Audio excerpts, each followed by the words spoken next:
Bonjour à tous, avant de commencer la vidéo, j'ai une annonce à faire. Ce soir je ferai un live Twitch, donc je vous invite à aller voir ma chaîne. Le lien est dans la description et le nom de ma chaîne apparaît en bas de l'écran. Maintenant, place à la vidéo. Précédemment, nous avons parlé de Mercure qui nous avait caché quelques surprises. On a fait un petit détour sur Genève pour parler du jet d'eau. Aujourd'hui, nous allons parler de Vénus, qui est à la fois la sœur jumelle de la Terre, mais qui n'est pas si jumelle que ça. Vénus est la deuxième planète du système solaire. Elle est une planète tellurique comme Mercure, la Terre et Mars, qui est faite de roches, de silicates et un noyau de fer également. Tout le monde la connaît pour son surnom, l'étoile du berger. Mais ce n'est pas une étoile, mais une planète. Elle est la première étoile qu'on peut voir lors du coucher de soleil, mais aussi elle est la dernière étoile lors du lever de soleil. Son nom, Vénus, vient de la déesse de l'amour, de la séduction et de la beauté féminine dans la mythologie romaine.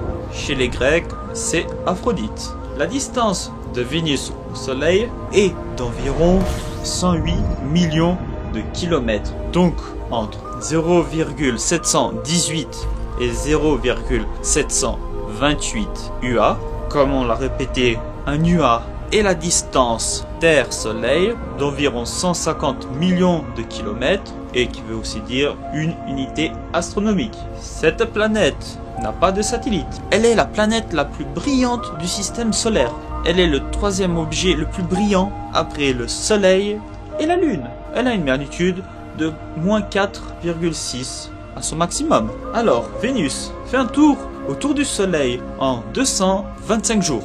Mais alors qu'on pensait, bordel, que Mercure prenait son temps, cette feignasse prenait son temps comme une feignasse, pour faire un tour sur elle-même, mais Vénus, elle lui dit non, ma petite, tu es hors catégorie, dégage de là. Et oui, Vénus fait un tour sur elle-même en 243 jours.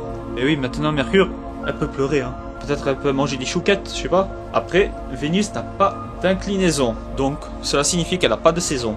Comparé à la Terre qui a une inclinaison de 45 degrés, ce qui nous donne nos saisons qu'on connaît. Même si, bon, voilà quoi.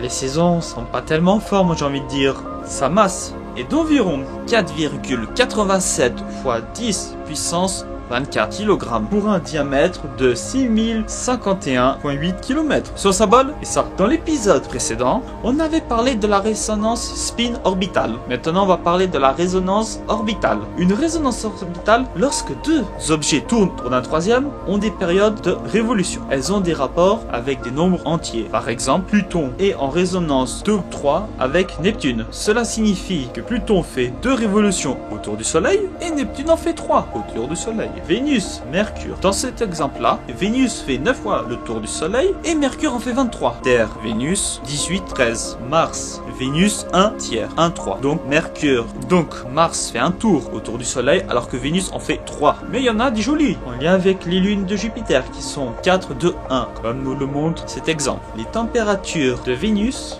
a des températures tellement élevées que même le plomb peut fondre. Cela est dû à une atmosphère qui possède un très grand effet de serre très puissant. Sa température moyenne est d'environ 462 degrés, ce qui rend la température la plus élevée du système solaire, alors que Mercure est la plus proche du Soleil que Vénus. Sa température est d'environ 427 degrés. Elle a une atmosphère qui laisse passer que le quart de l'énergie solaire, vu que sa lumière est reflétée, c'est pourquoi elle est si brillante. Son atmosphère est composée de gaz carbonique à 96%, d'azote 3%, d'acide sulfurique, de vapeur d'eau, quelques gaz rares, quelques traces. On peut dire que c'est l'inverse de nous, quand je dis de nous, de la planète bleue, car on a davantage d'azote, 78% environ, d'oxygène d'environ 20% et du gaz carbonique d'environ 0,04.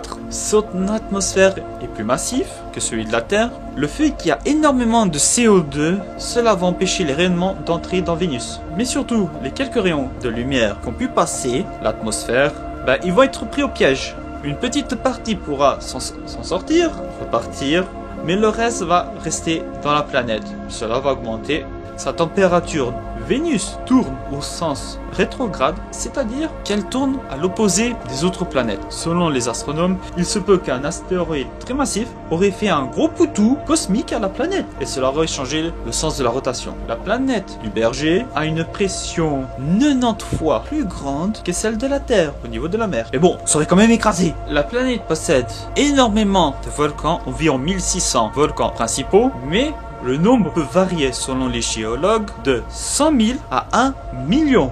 Il y a un volcan qui fait 8000 mètres d'altitude et il est presque l'équivalent de l'Everest. Cela doit envoyer du lourd quand il se réveille. Vénus a un champ magnétique très faible.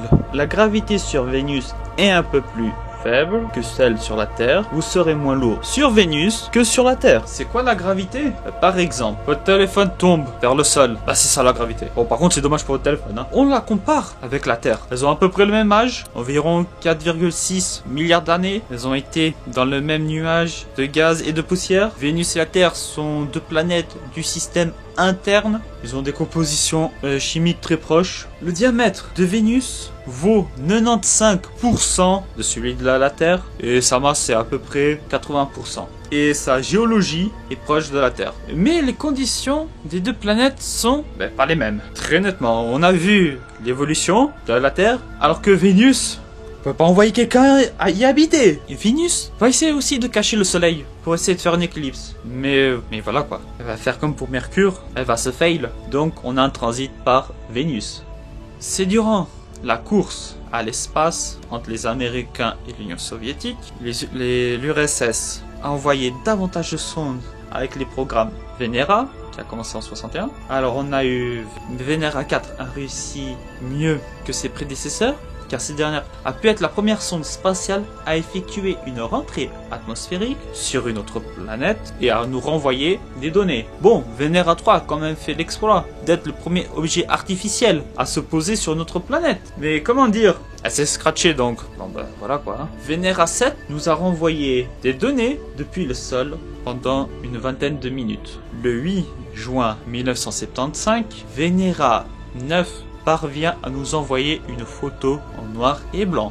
Et le 30 octobre 1981, Venera 13 parvient à nous transmettre une image en couleur. Et franchement, je trouve qu'elle est quand même magnifique. Pour les Américains, ils ont envoyé Mariner 2, qui a été le premier à faire un survol de Vénus. Mais surtout, retenez bien le nom, la sonde Magellan. Déjà, cette sonde porte le nom de Fernand de Magellan, qui est un navigateur et explorateur portugais. Elle est devenue la première à cartographier précisément la surface de la sœur de la Terre. On a obtenu une carte à 98% de la planète grâce à son radar. Et on a pu voir ses nombreux volcans. Elle a fait un beau travail. L'ESA a envoyé une sonde aussi qui s'appelle Venus Express pour étudier la vitesse de rotation, l'effet de serre, son rôle, l'évolution du passé de la planète, la cause sur son évolution et l'étude de l'activité tectonique et volcanique présente. Et aussi l'origine de la différence entre l'évolution de la Terre et celle de Vénus. Merci d'avoir suivi cette deuxième vidéo de ma série sur le système solaire. La prochaine sera une série qui sortira ce jeudi qui va arriver. N'hésitez pas à me suivre sur ma page Facebook, Instagram, Twitch, Discord.